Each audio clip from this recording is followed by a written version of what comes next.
অনেক নারী পিল খেয়ে পিরিয়ড বন্ধ রেখে রোজা রাখে, এটা কি জায়েজ হবে? খুবই গুরুত্বপূর্ণ প্রশ্ন। অনেক নারী প্ল্যান করে যে আমি পিরিয়ড বন্ধ রাখার জন্য পিল খাবো, এতে করে আমার পিরিয়ড বন্ধ হয়ে যাবে, আমি আরামে আয়েসে রোজা রাখবো, কোনো প্রবলেম আমি ফেস করব না। এটা কি আদৌ জায়েজ আছে কিনা?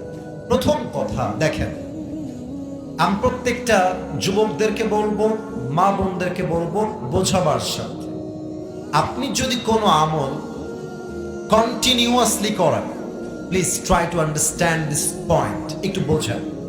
আপনি প্রত্যেক দিন 5 ওয়াক্ত নামাজ বা জামাআত আদায় করেন, একটা দিন প্রচন্ড বৃষ্টি হয়ে গেছে অথবা আপনি অসুস্থ হয়ে গেছেন, হাদিসে এসেছে যেহেতু আপনি অলওয়েজ এই আমলটা করেন, বৃষ্টির জন্য অথবা আপনার ফিজিক্যাল সিকনেসের জন্য আমলটা মিস হয়ে গিয়েছে, আল্লাহর হাবিব বলছেন যেহেতু বান্দা সুস্থ থাকলে আমলটা করত, যেহেতু বান্দা বৃষ্টি না হলে জামাতে গিয়ে নামাজ আদায় করত অবশ্যই, এখন যদি সে বাসায় বসেও নামাজ পড়ে, জামাতে নামাজ পড়লে যে সওয়াবটা হতো আল্লাহ সেই সওয়াব তার আমল নামায় লিখে দিবেন।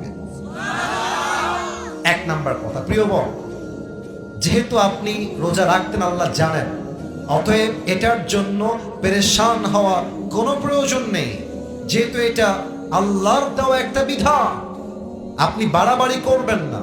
আপনাকে রোজার সওয়াব দিবে একজন, আওয়াজ দিয়ে বলেন সবাই, তিনি কে?